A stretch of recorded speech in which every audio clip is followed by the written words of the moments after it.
Bonjour à toutes et à tous. La dernière fois, on a vu ce que c'était l'espérance d'une variable aléatoire. Aujourd'hui, nous allons regarder la variance. Alors, qu'est-ce que c'est la variance? Je prends x, une variable aléatoire, x1, x2, jusqu'à xn, les valeurs qui sont prises, et pi, c'est toujours la probabilité que x soit égal à xi. Bien, la variance de x, c'est cette valeur-là. C'est p1 multiplié par x moins 1 moins espérance de x, le tout au carré, plus p2 multiplié par x2 moins espérance de x, le tout au carré, etc., jusqu'à pn, facteur de xn moins espérance de x, le tout au carré. Alors qu'est-ce qui se cache derrière cette formule un petit peu compliquée?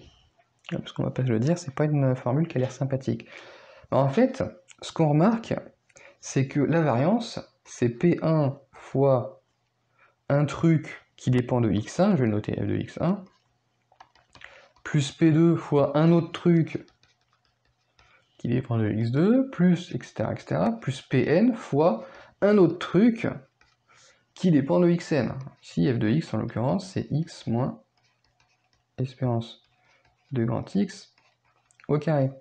Donc en fait, en gros, la variance, c'est un peu comme l'espérance, mais au lieu d'avoir la variable aléatoire x ici, j'ai plutôt x moins son espérance au carré. En fait, c'est exactement ça. La variance, c'est l'espérance de x moins son espérance au carré. C'est-à-dire que c'est la valeur moyenne de la différence entre x et son espérance. Ça mesure en fait la répartition, la dispersion de x autour de son espérance. Et donc, une fois que j'ai la variance, parce que là j'ai un carré, etc., eh bien je peux déterminer ce que c'est l'écart type d'une variable aléatoire. Et l'écart type, c'est simplement la racine carrée de la variance. Alors tout ça, ça doit vous rappeler des souvenirs de seconde notamment. Si vous preniez deux points donc dans un repère orthonormé de coordonnées x1, y1, x2, y2, et que vous vouliez la distance entre les points de coordonnées x1, y1 et 2. Donc je vais l'appeler A, je vais l'appeler B. Et vous aviez la formule AB, c'est la racine carrée de x1 moins x2 au carré plus y1 moins y2 au carré. Voilà, donc il y a une formule qui se ressemble, c'est-à-dire qu'il y a une différence entre x1 et x2, on met le tout au carré, alors là il y a juste une probabilité qu'on met en plus parce qu'on fait des choses pondérées, mais en gros c'est la même philosophie, c'est-à-dire qu'en fait, la variance c'est quoi? Ça va mesurer la distance entre ma variable aléatoire et son espérance. Alors faisons un petit exemple, histoire de voir comment ça se calcule tout ça. Voilà. Pour la classe de première, pour le moment, la variance, on l'exploite pas plus que ça. Hein. Vous verrez surtout en fait en terminale ce qu'on appelle la loi des grands nombres, qui elle va précisément dire en quoi la variance permet de mesurer la dispersion de notre variable aléatoire. Donc, pour le moment, on est sur les calculs.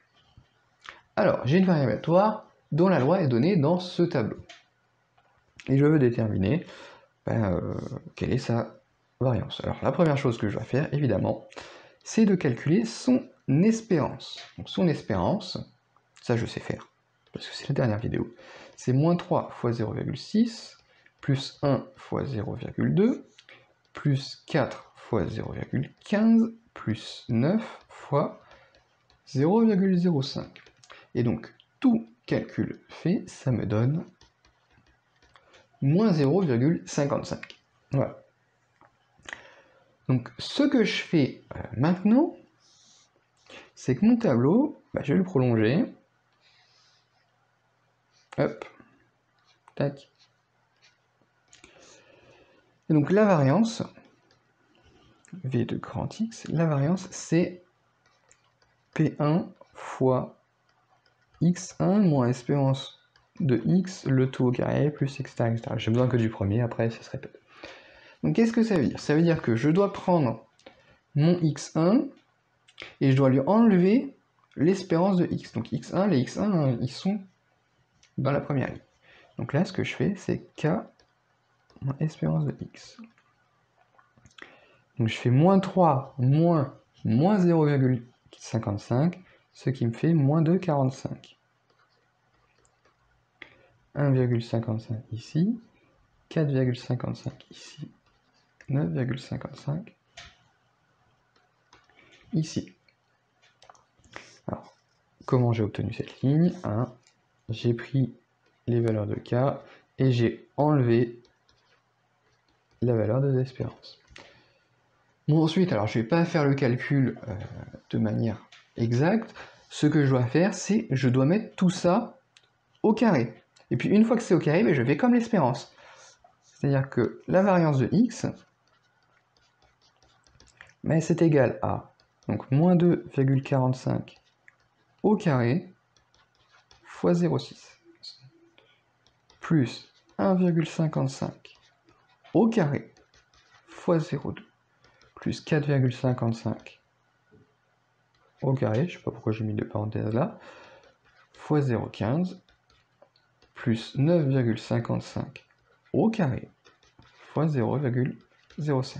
Attention à ne pas oublier ces carrés dans la variance, de toute manière, il faut se rappeler qu'une variance c'est quelque chose de positif, donc il ne peut pas y avoir de négatif. Par exemple, si là j'avais pas eu le carré, peut-être que ça aurait été négatif et c'est pas possible pour une variance. Pourquoi? Parce que après, je vais calculer l'écart type, et l'écart type c'est la racine carrée de la variance. Donc si ma variance est négative, ça va le faire. Ok, donc je fais mes calculs, ça me fait 5445, voilà, de tête bien évidemment. Et donc, si je veux maintenant mon écart type, l'écart type, c'est la racine carrée de la variance, c'est-à-dire racine carrée de cette chose, soit environ 2,132. Voilà. Attention à ne pas mettre un égal ici, où ce ne sont que des valeurs approchées. Bon, voilà comment je calcule une variance et comment je calcule un écart type. Donc, encore une fois, qu'est-ce que ça veut dire? Ça veut dire que mon espérance ici, c'était moins 0,55. Donc, en moyenne, j'obtiens moins 0,55 avec cette variable aléatoire, avec une dispersion qui est à peu près de 2,132. Encore faut-il qualifier ce que j'appelle la dispersion. Et bien voilà, donc ça c'était la fin de ce chapitre sur les variables aléatoires réelles, beaucoup de définitions essentiellement. Partez prêt tout de suite quand même, parce que il y a évidemment les exercices. Exercices à faire pour la prochaine fois, corrigés dans la prochaine vidéo.